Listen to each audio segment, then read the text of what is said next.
Let's see, I hope this line's good.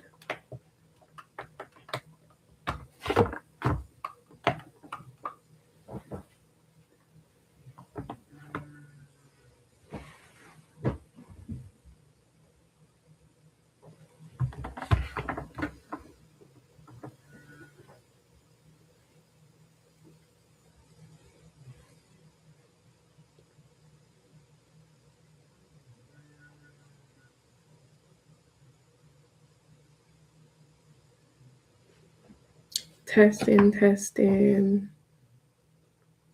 Let me see how this is sounding.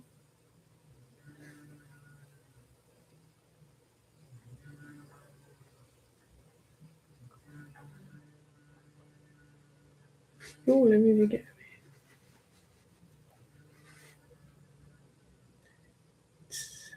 Okay, let's see.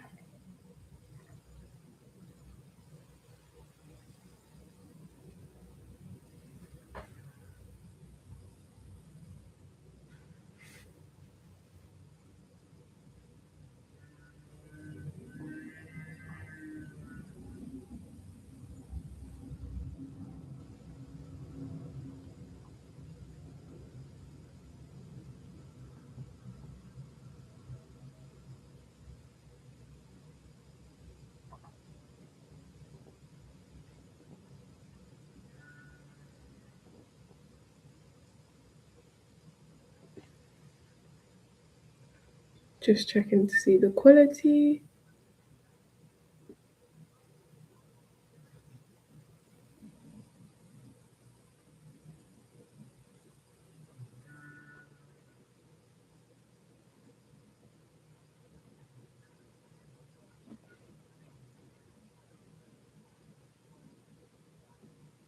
It looks quite decent.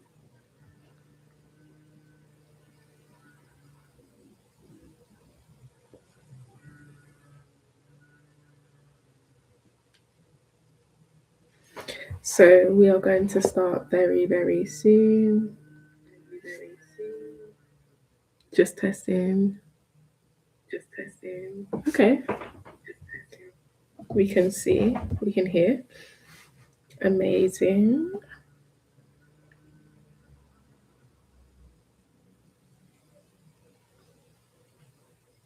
Let me see if I can share my screen.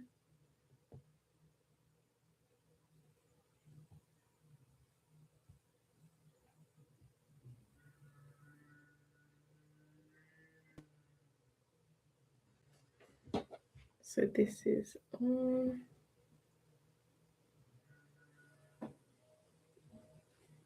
Perfect.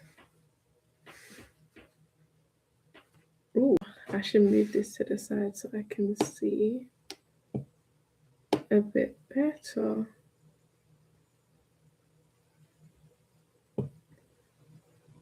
See if this can go smaller.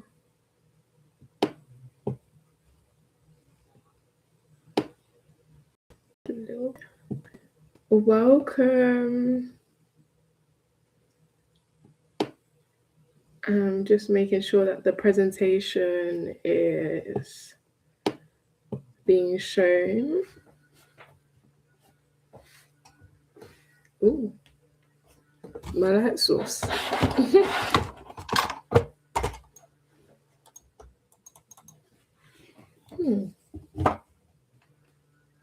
Okay, cool. So we are going to start in a short space of time. I hope that you can hear me well and you can see me well. I will probably record this. I am not sure, and post it on my YouTube channel. I also hope that the delay is not terrible, because I know that it can be, especially on YouTube. But yes, so this session will be between 8 p.m. and 9 p.m. I'm going to start at 8:05. And yes.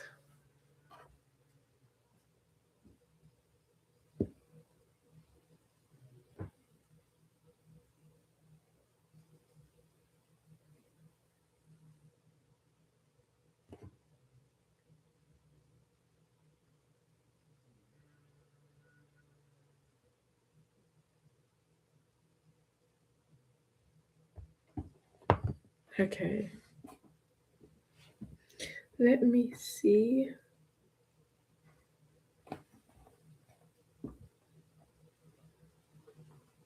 Hmm, this is all the way down. Testing.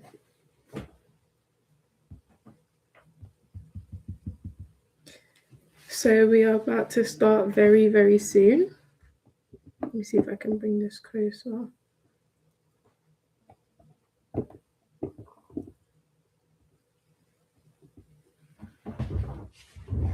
And bring myself closer as well.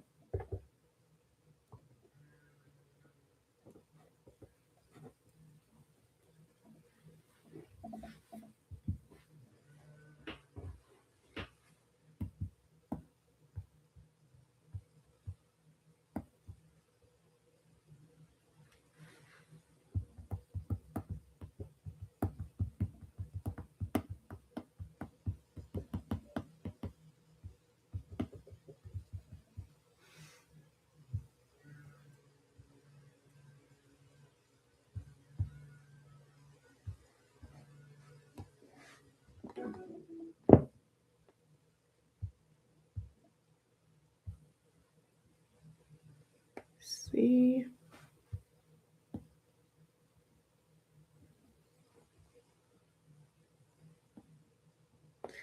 Okay. So, welcome to this live webinar.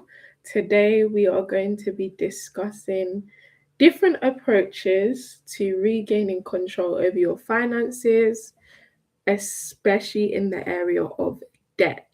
And this will most likely be recorded. So, if you're watching the recording, welcome. Nice to have you, and I hope that you find this valuable.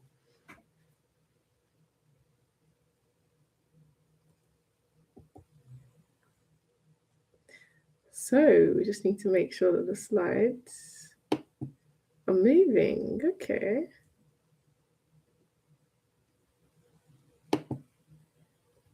Yes. Let me move this over here. I just want to make sure I can still see the chat. Okay. So I'm first just going to start by talking a bit about myself, and I hope that you can see the slides properly.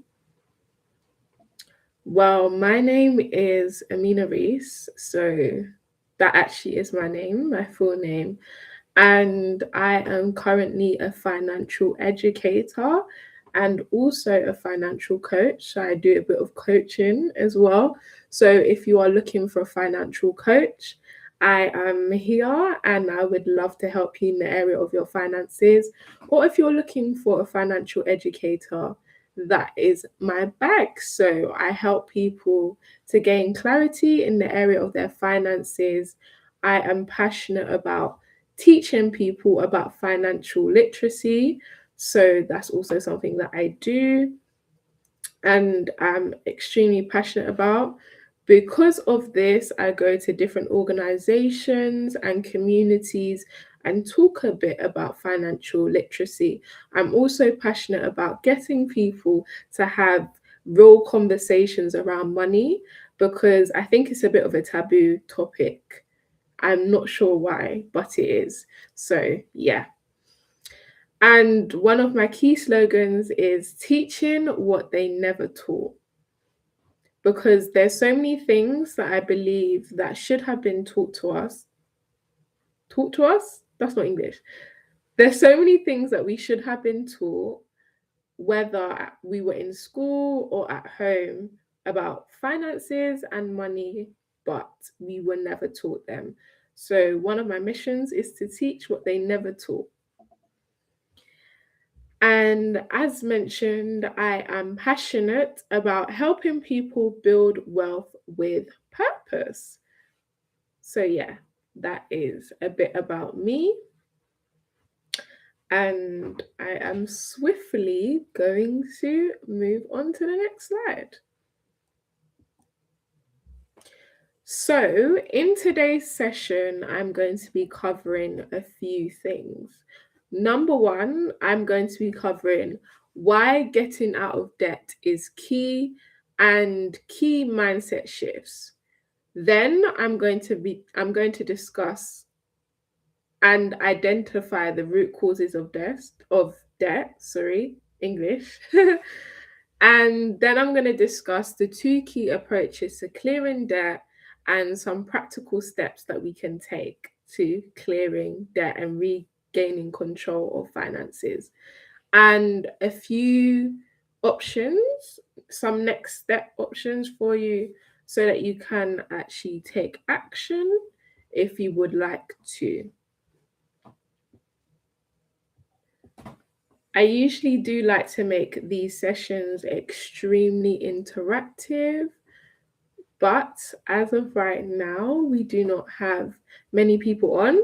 However, if you do watch the replay, please do drop your comments at the bottom, and I would love to answer any questions that you may have as you watch this video.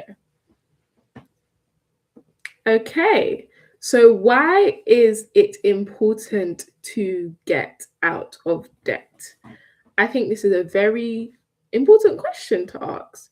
Well, it's important to get out of debt because in Proverbs 22, verses 7, it says, the borrower is a slave to the lender. And this is a key scripture that I think of when I think about debt. And even when I was coaching my clients, I would always bring up this scripture because it just shows us that when you are in debt, you do not have control over your own finances, but you give that control to someone else. Only because oftentimes they're the ones that set the interest rate on your debt. They can tell you to give them something in return for what you owe them. And oftentimes, those terms are not, you're not in control of those terms. They are in control of those terms. So, yeah, that is why we say that the borrower is a slave to the lender. So, one way to take back control of your finances is to get out of debt. And here it says that debt limits your freedom. And this is true because when you do not have finances, it's very difficult to do many different things that you want to do. And I remember I was actually giving a talk, a workshop in a university. And one thing I was saying is that oftentimes when you don't have much finances, you cannot do the things that you want to do or that you're called to do. It's hard to fulfill purpose when you don't have much finances. Not saying that you can't, because God is a provider, and when He sends you to do something, He'll provide everything that you need. But finances make things easier. And I can see that I'm lagging a bit, but I hope that it will get better. Wow, the lag is crazy. Okay, so yeah, that's one of the reasons, and it reduces your ability to build wealth. I actually just recently posted a video on my TikTok, and I was talking about how when you are trying to build wealth and you're in debt, it's like pouring water into a bucket that has holes. This is because as you are earning money, or let's say if you've invested money, at the same time you're losing money from your debt. And this is because usually the interest rate that is on your debt repayments is a lot higher than the interest that you've gained from your investments. So, yeah, it limits your ability to build generational wealth or build wealth for yourself. So, this is why it's so important to get out of debt. And it creates stress and financial pressure. I think this is one of the key reasons that I decided to do this webinar. I noticed that there are so many people that feel hopeless and they are very stressed out because of the debt that they're going through. And sometimes it can even feel like there's no way out. But this is just an encouragement. There's so many people that have been able to come out of debt, no matter the amount. It just takes determination and faith because, yeah, it's not an easy thing, but there is hope. And yeah, I hope that this webinar will help you to receive that motivation and also the tools that you need to tackle your debt. And it keeps you stuck instead of moving forward. It can feel like it's a constant cycle. I know that a lot of people that are in debt, it just feels like there's no way to get out. It feels like it's a cycle that doesn't end. But we're about to talk about how you can actually break free from that. So, yeah, it may feel hopeless and it may feel like you are stuck, but in actual fact, where there is a will, there's a way. I believe that's a saying. But yeah, there is a way out of it. And I know sometimes it can feel like that too, because you may feel like you are working as much as you can, you're putting your all into everything, but yet you're not seeing much change in your financial situation. But it just takes a bit of strategy, which is what we're going to talk about today.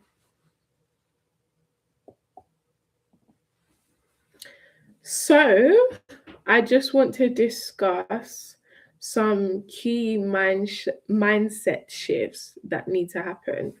And I remember I actually have had a business mentor, and one of the first sessions that we did was a mindset shift session. And ever since then, every time I'm doing calls, every time I'm doing workshops or presentations, I always like to start off with mindset because I've realized that it's so important. So, some key mindset shifts that need to happen before you are able to abolish your debt or to help you sustain it. Because sometimes you can get out of debt. Let's say you receive miracle money or something of the sort, but if you don't deal with the mindset, then you might find yourself right back in the same position. So, one of the mindset shifts that ought to happen is you have to move from an avoidance mindset to an ownership mindset. So, what does this mean? It just means taking responsibility for your actions. A lot of the times, when it comes to our finances, we do not like to take responsibility for the things that are happening. Oftentimes, we like to blame it on many different factors. And I am not going to say that there aren't situations that are unavoidable, but sometimes the situations we put ourselves in are very much unavoidable. We may not be given the best hands of card. What is that? What's the saying? There's a saying. You may have not been given the best hand, but you have to play. I don't remember what it's saying, but the point of the matter is you may have not been born into the best situation, or you may not be in the best situation now, but you have the ability to take yourself out of that. And that's a part of having a ownership mindset, just knowing that you can get out of whatever situation you are in, but it will take a bit of hard work. And then, which one do I want to touch on next? I will touch on from short term pleasure to long term freedom. So, when you are on the journey of dealing with your debt, one thing that you may have to do is you may have to sacrifice a lot of short term pleasure for long term freedom. It isn't easy. However, those sacrifices are important. It may not be nice now, but your future self will definitely thank you. And the long term freedom. A lot of the times we think so short term. And I remember this makes me cast my mind back to a session that I had with my teacher. When I first started my degree, I did do my degree in finance and investment. And I remember my teacher he asked, what is the definition of investing? And I was thinking, sir, I don't know, putting money into something and waiting for it to grow. But actually, he gave us a definition that I will never forget. He said that investing is just putting something away now or sacrificing something now for a long term result. So gains in the long term. So that's the same with the debt. We have to have that kind of mindset of, okay, yeah, right now I may not be able to afford to go on holiday, or I may have to miss out on my friend's dinner. But I know what I'm doing it for. I'm trying to regain control of my finances. So, yeah, I may have to give some things up now, but it's because of what I'm going to gain in the long term, and that's okay. So yeah, so the next point we're just talking about from short-term pleasure to long-term freedom. And now I'm going to talk about the next key mindset shift that has to happen. And for anyone that wasn't here previously, what we're talking about is the importance of mindset in actually clearing your debt, because you may clear it, but one thing that is going to keep you out of that debt is your mindset, because it's so easy. We see it a lot of times. Some people that win the lottery, they win money, but as soon as they've spent that money, they're broke again. And we don't want that to happen. So once you clear your debt, we want to ensure that you are debt free forever. And there actually is a difference between good debt and bad debt. So when I say debt free, I mean free of debt that you can't control. So bad debt. And another mindset shift is from I can't to how can I. Oftentimes, we tell ourselves we can't do things. You may even be telling yourself that this debt is it's so massive, I can't even deal with it. I can't get out of this debt. But no, it's not about saying that you can't do something. It's about how can you actually do it? That where there is a will, there is a way. And I think that's a key takeaway for this session. And from consumption to stewardship. So you may be a believer or you may not be a believer, but I am a believer in Jesus Christ. And I believe that we are called to be stewards of our finances. And when you are a steward of your finances, you ought to know that you can't just spend your money anyhow, and that as a steward, you are going to be held accountable for all the money that you have. So, actually thinking about what you're doing with your money and going from a consumption mindset to a stewardship mindset. So, actually putting your money to work, giving it assignment. Okay, let's go on to the next slide. So, when I was doing my research about this topic, because this is so crazy, this webinar is actually very last minute, as you can see, but I just felt it on my heart strongly and I just wanted to do it because I have been running into many people that are currently struggling with debt, and I wasn't even aware of how big the issue was. But now I am. I said, I just need to do my research, speak to a few people, and put this together. But yeah, when I was putting this together and I was doing my research, I remember thinking and pondering, and I realized that before we actually discuss the practical steps, which we definitely will discuss the practical steps, we actually have to identify the root cause of why you are in debt, because there's so many different reasons. So I hope that this will even help you to figure out what that reason is, because once you figure out the root cause of something, you can deal with it. It's like when you go to the doctors. If you go to the doctors and you don't give them the right symptoms, they cannot give you the correct medication. And that's the same with this. If you don't know why you are in your debt, it will be hard for you to actually get out of it and figure out what you can do to ensure that you are out of it. So, debt is often a symptom and it is not the problem. It's like I remember when I was around was I 17? No, I must have been 16. 16. Was I 16? When I was around 16, I had done a work experience at a hospital in Windsor. And I was going to the eye clinic part of that hospital.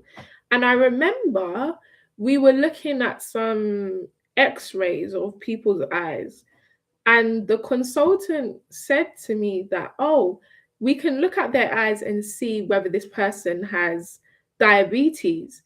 And I was like, wow, that's so crazy. So essentially what he was saying is some eye issues were linked to diabetes. So oftentimes you may see a symptom, but this actually is just pointing to a bigger issue, essentially. So I think it's important that we actually look into it. Okay, so here are some problems or some reasons that people get into debt. Number one, I think this one, like we all know about this one, but I think it was important we just put it in the presentation anyways. Overspending habits. And I think sometimes we can be in so much denial about what our issues actually are. I know there's so many people that don't realize that they have a lifestyle issue. They don't realize that they're living above their means. And I'll give a good example. With debt, it kind of takes you out of reality because you think that you have more money than you actually have. So when you have, like, let's say an overdraft or a credit card, you may say yes to something that you think you can afford, but you actually can't afford it because that money is credit, it's not your money.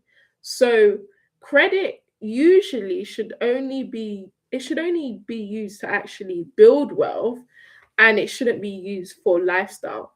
When I say shouldn't be used for lifestyle, you can use it to like gain points on your credit cards and stuff like that.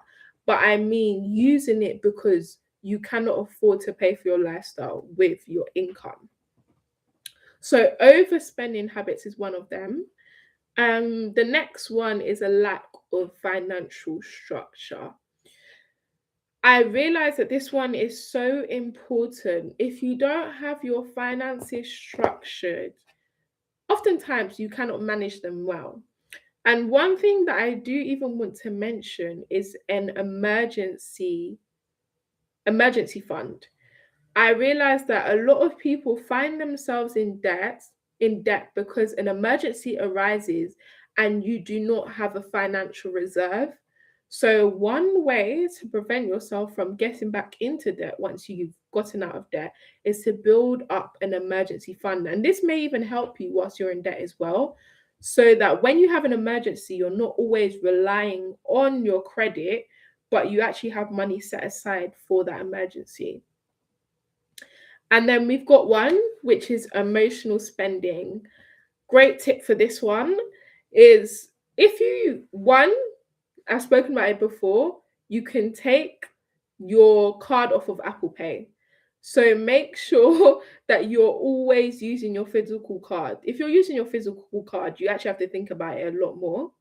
But another tip is, before you actually purchase something, give yourself 24 hours.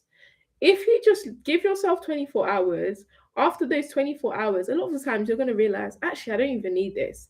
That's because it was impulsive spending. You were spending impulsively or emotionally. But yeah, so that may be a good tip that you can implement. And low income versus high lifestyle. This one, I think, can really hit home because of the cost of living crisis at the moment. I understand that everything is rising, but one thing that isn't rising at the moment most of the time is salaries. It's crazy. It's actually so crazy. As the cost of living rose, salaries should have increased, but it hasn't happened. So what there's something called, there's like a lifestyle gap. So there's a lifestyle gap where let's say your salary is here, but your expenses is here. So what is happening is that gap is being filled with debt.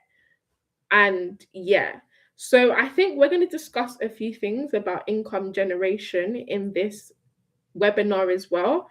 And we will talk about other strategies of reducing your expenses too. This one is the one that I mentioned before, an unexpected expense. This one's so important to take note of, because a lot of the people that I've spoken to, it's people that something unexpected has happened or something out of the ordinary that they didn't prepare for. One way that we can actually ensure that we don't find ourselves in debt is by preparing for the unexpected. And that's where our rainy day slash emergency fund comes in. So for anyone that doesn't know what an emergency fund is, this is actually 3 to 6 months worth of expenses. And I know, let's be honest, it can be a bit difficult to build up 3 or 6 months straight away. But if you can even just build up 1 month, that may help you in your time of need and prevent you from having to fall back on credit. But yeah, if you don't fix the root, the cycle just repeats. And I think that's one of the key things that I wanted to touch on, ensuring that the cycle isn't repeating, because that's how it can feel sometimes. When you're in debt, it just feels like you're constantly in this cycle of your money being drained, and it makes you feel stuck. But there is a way out. Okay, so as I was thinking about this, I was just thinking, what are the 2 key approaches that can be taken to clear debt? And as I spoke to many different people, I thought about personal experiences as well and people that are close to me. Um, I realized that there is only really 2 ways to get out of debt. And anyone can correct me, I may be wrong, but from my personal research, I noticed that it seems as though there's only 2 ways. The first way being reducing lifestyle and expenses. So living frugally, just living below your means, sacrificing.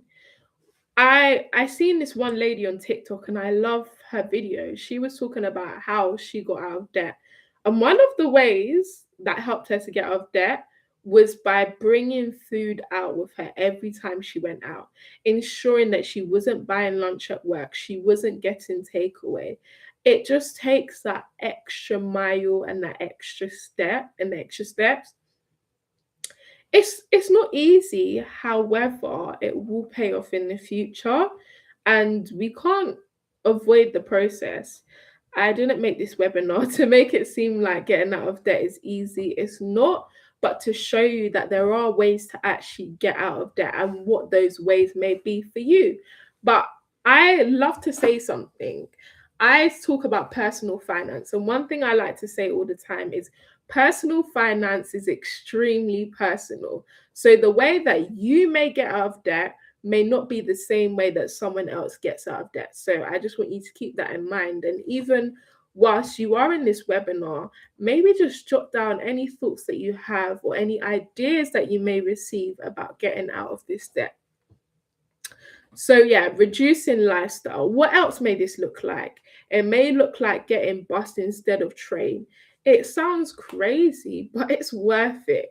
Once you get out of that debt, you are going to feel so relieved, and it will reduce so much stress, and you can begin to build wealth. So reducing, cutting down as much as you can. And then the second way that I noticed that is the only way you can get out as well is by increasing income. So, increasing your income sources, because let's be honest, a lot of the times you need more income to get rid of the debt because of the interest payments. They're constantly increasing it and increasing it and increasing it. So, one way to get out is to increase your income. But what I noticed is one approach may work for someone. Someone may have the ability to reduce their lifestyle or their expenses, but other people, because they have dependents, people that are actually relying on them financially, or you may live alone and you have no one else that can help you, you cannot afford to cut down in any way.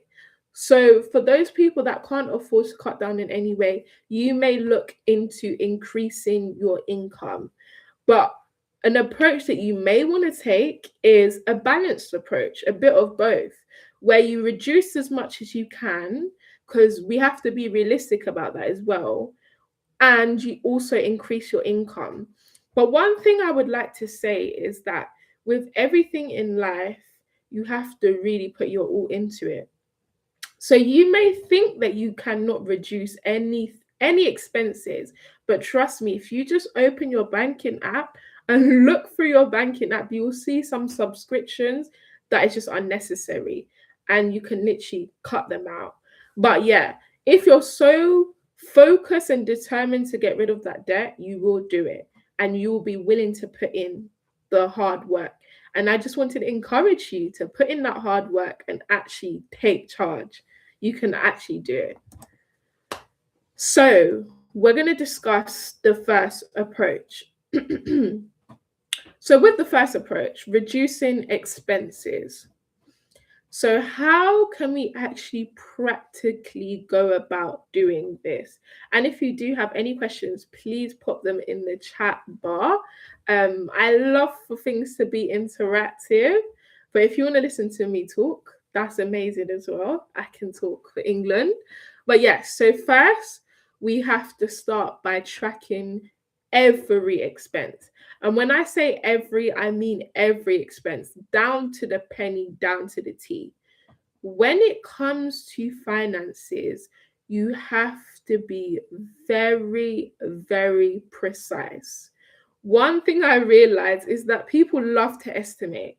No, when it comes to your finances, you cannot estimate. You have to jot down everything down to the penny. So, what you're going to do is grab a paper when you can and track every single expense. I've actually done this with a few of my clients. We sat down, looked through all their bank accounts and as in their bank statements, and seen and jotted down every expense and totaled it up. And this will actually help you to build your emergency fund as well, to know how much you have in your expense, how many expenses you have, and what it totals up to. And then what you're going to do is cut non essential spending. I will give you a good example of how I have done that with my own finances when my income has changed. So, as a lot of you may know, I actually do run my business full time at the moment. And prior to that, I didn't. I had part-time jobs and I had stable income. But when my stable income stopped, I realized that there was a lot of expenses that I had to cut down on. One of them being maintenance. As you can tell, I am someone that likes to get my hair done. I'm someone that likes to get my lashes done, all of that. I had to start doing my own hair. I had to start doing my own lashes. So I always wear clusters and I never thought I could. Honestly, I never thought that I could, because I always had individuals. I always liked getting my hair done to the point that I even forgot how to do my own hair. But we are here now. But I was so determined to ensure that my finances are in the right state that I had to cut out on these things. It wasn't nice to begin with, but now I'm fine with it. I'm actually used to it and actually prefer doing my own lashes. So yeah, it's long, but I actually prefer it. There's so many other things, something like Amazon Prime. Unless you need it for your business or something of that sort, because I used to be a nail tech, I needed Amazon Prime. I don't need that anymore. I don't pay for that. There's so many things I don't pay for anymore because I don't need it. And I think it's something that we should do, get rid of non-essential spending. I know this isn't attractive. This isn't something that you may want to do, but this is actually what it takes. And then you have to prioritize needs over wants. So I've got a good lesson or a good story about this. I would say in the past year, as I've been trying to build my business, so 2024 to 20, no, 2025 to 2026, I had to prioritize my needs. And what this looked like was saying no to going out with my friends. It looked like not going out to get takeaway as often. It looked like a lot of sacrifices and only paying for what I needed to survive. And when I say to survive, I mean obviously, essentials, but also whatever I needed for my business. So I think you have to actually sit down and prioritize. Prioritizing is so important. And prioritizing does not look like putting maintenance as a necessity, unless you need it for your job or something like that. And creating a simple, realistic budget. What I'm very known for is budgeting. And funnily enough, the first workshop I ever gave was actually in budgeting. And I would say, by God's grace, I'm quite proficient in that area now. And I've helped many other people to learn how to budget and implement a budget. But it's so important that you do have a budget. This is paramount. It's key, especially when you're trying to clear debt.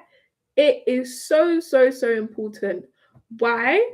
Because if you do not put aside your money for different categories, if you don't give every single pound an assignment in your bank account, you won't know how much you have left to repay debt, and you will not have clarity in the area of your finances. You don't even know what you're working with. So, a simple way to create a budget is to literally, like I said, write down all your expenses and look for the essential expenses. Then, from there, what you're going to do is you are going to set aside a percentage for your needs, and that's usually the highest percentage.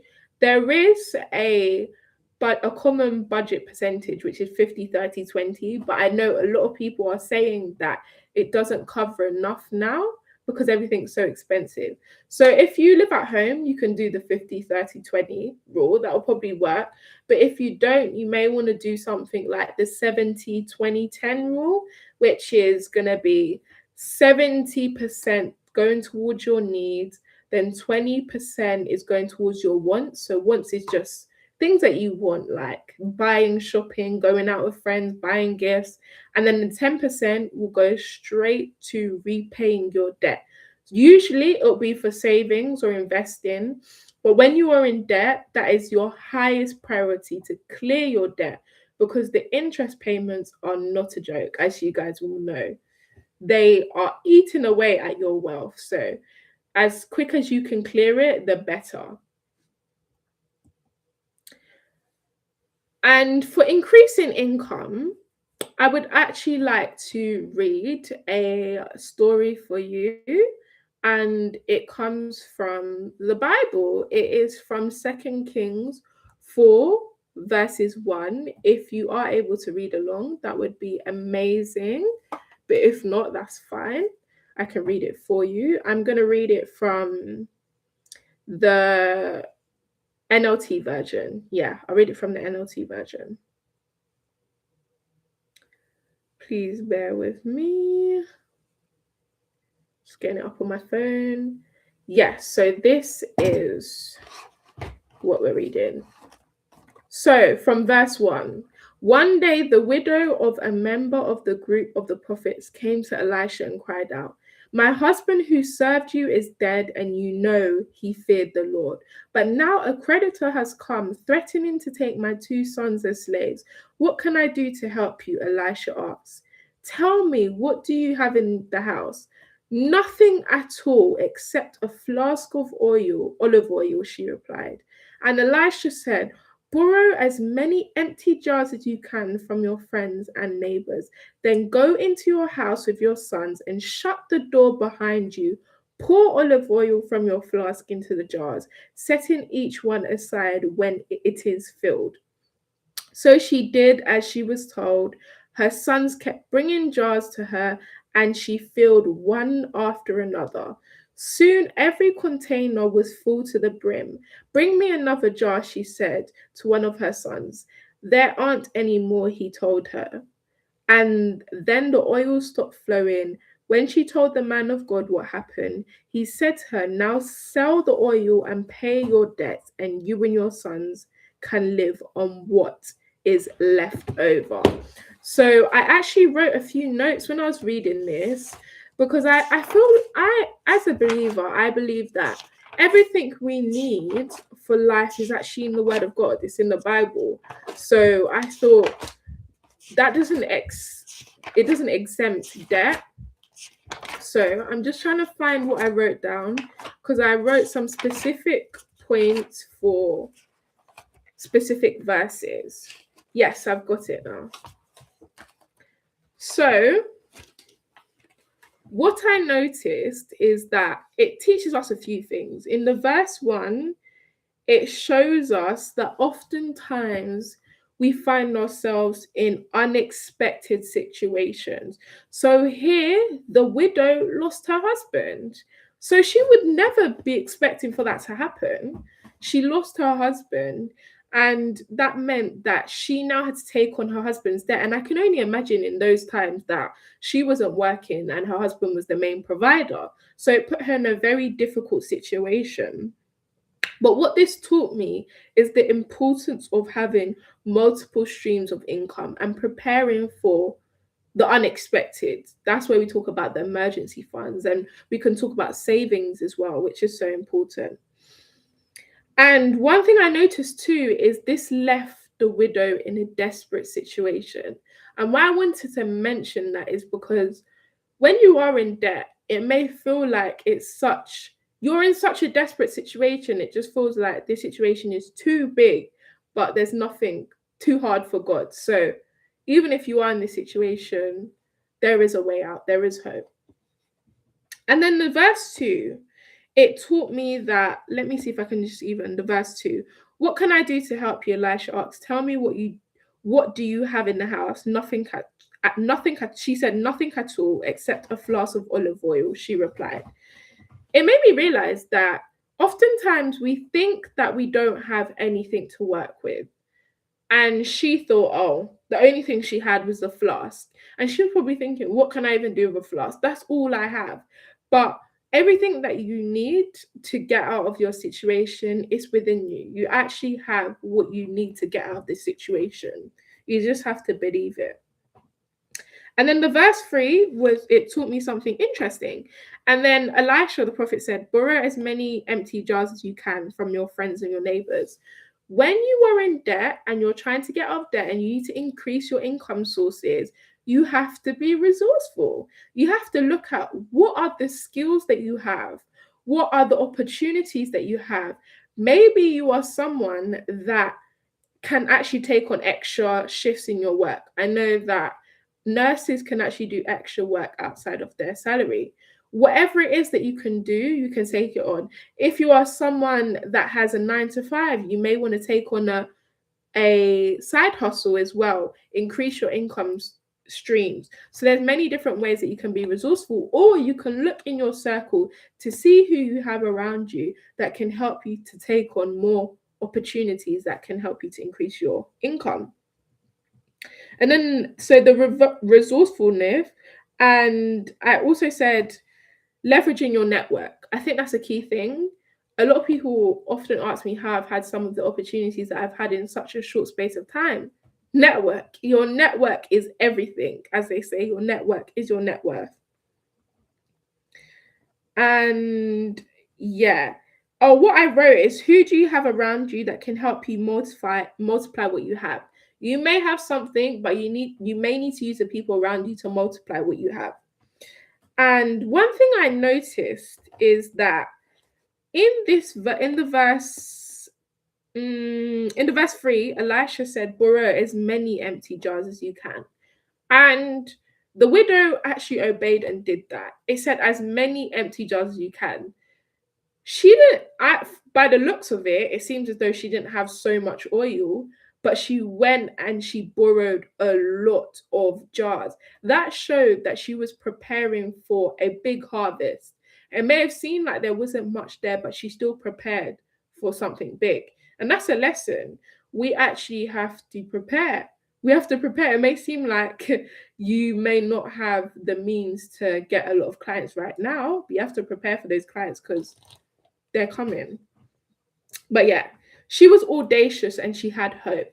As believers, we have hope because we have Jesus. So we have a hope. We have an eternal hope. So yeah.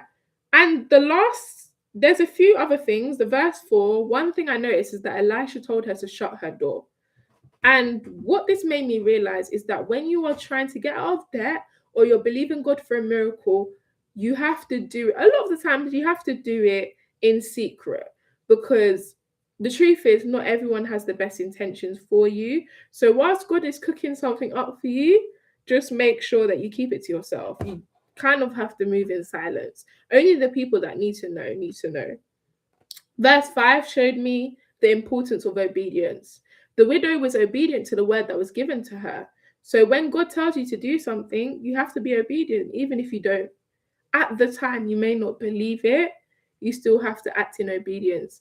I know that there's a scripture in the Bible where I think was it Simon? I think it was Simon. I don't know. But he said, Lord, I believe, but help my unbelief. Sometimes we have to pray that prayer. God, I believe, but help my unbelief. And verse 6 shows that God is a provider. So when she got those jars, God had it so that all the jars were filled and there was still oil left, which is the miracle. But you have to basically give God something to work with because he will provide. So, yeah. And verse 7 is when I spoke about the oil finished. I realized that with her, let me just read the verse 7. When she told the man of God what happened, he said to her, now sell the olive oil and pay your debts, and you and your sons can live on what is left over. It wasn't just that her debts were paid off, but she had something to live on, which was left over. And it just shows the kind of work that God can do when you just trust in him, even in the area of your finances.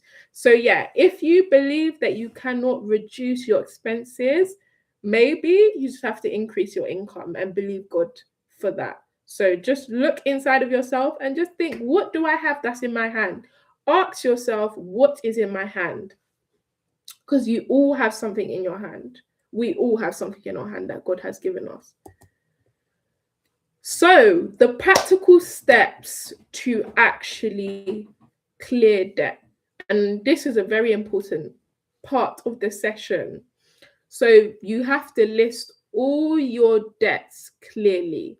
And I've actually done this with one of my clients, listing all your debts, making sure that you know exactly how much you owe to who and what's the percentage, what's the interest rate on that.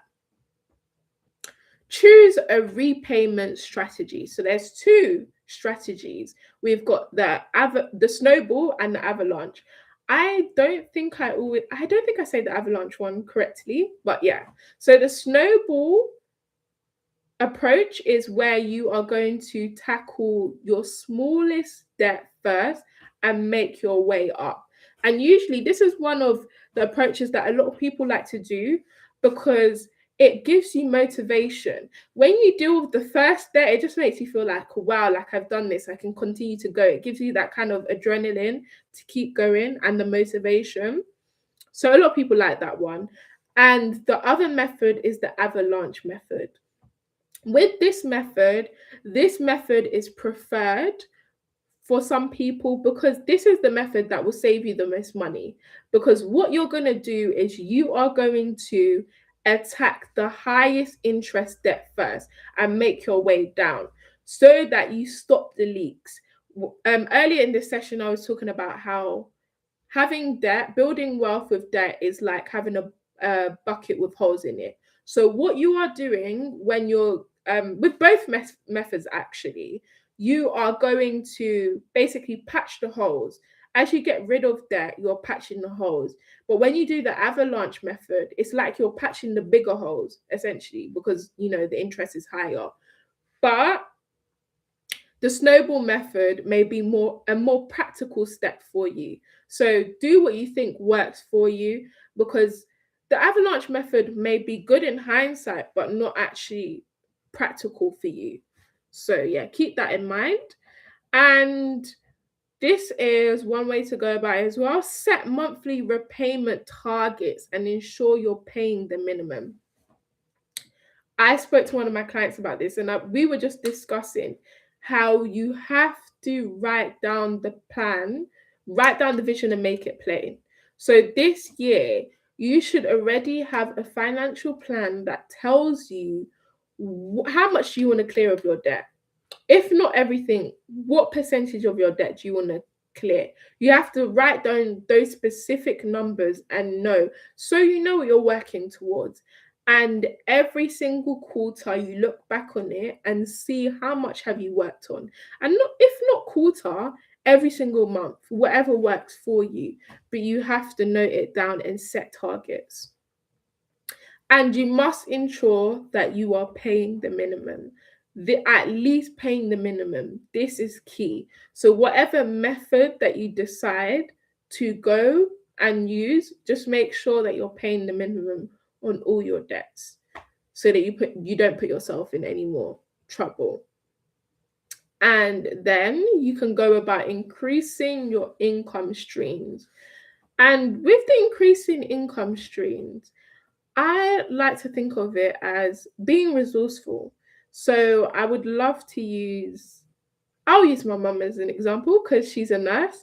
So my mum is a nurse, and I know that because she's a nurse, she has a normal 9 to 5 job working in a hospital, but she also has the opportunity to take on shifts privately, or she can even do bank shifts at her workplace as well when she's available. So I see that as being resourceful because you've already got the skill, you're just working with what you have already,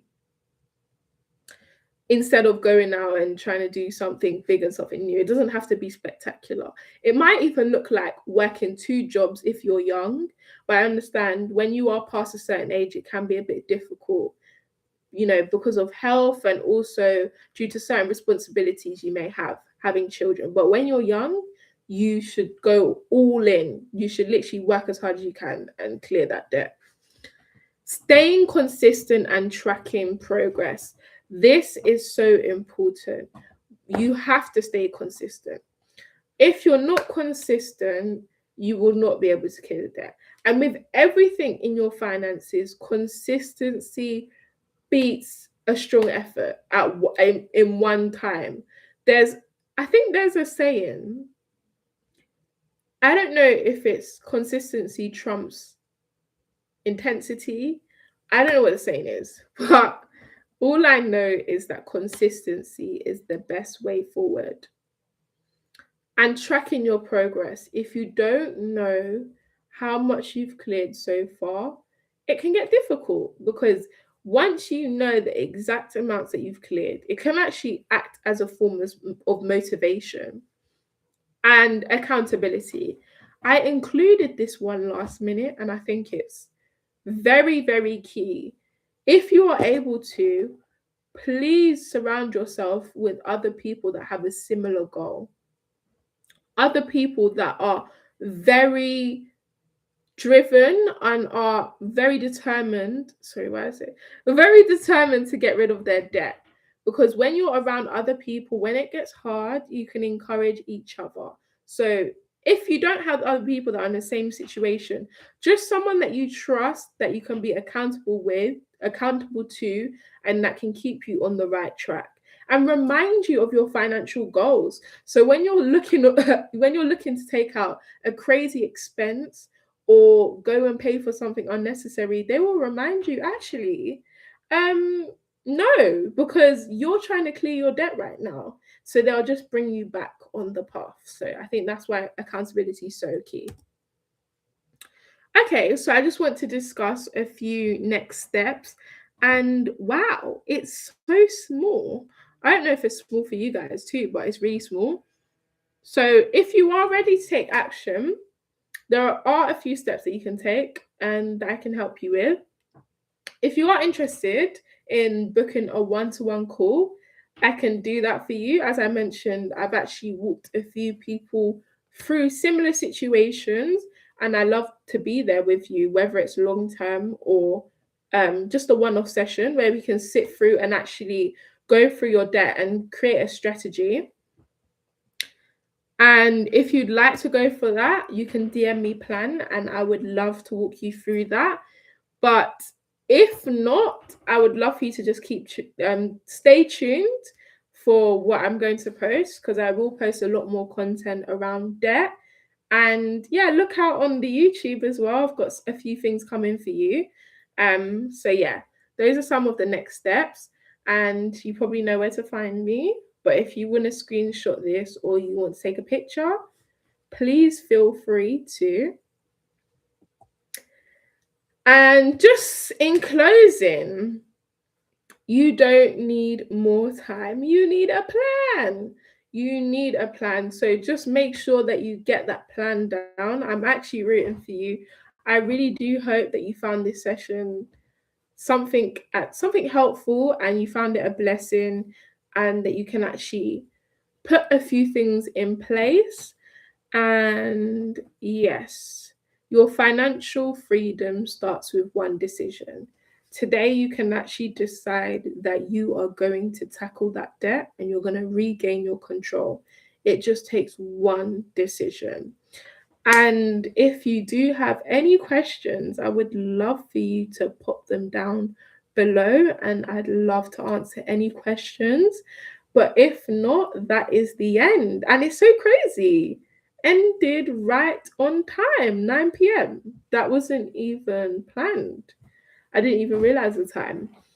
But yeah, I will wait for about 2 minutes to see if there's any questions. But if not, thank you so much for joining, and I pray that this session has blessed you. I should actually pray. I should pray. Yeah, let me pray. Heavenly Father, we just want to thank you for this session. We want to thank you for everything that has been discussed in this session. We want to thank you for the revelations that we have received. We want to thank you for the lives of those that have joined this session, even the people that may be watching this session on replay. I just want to pray that you'll grant them the motivation, the strength, the faith to actually tackle their debt.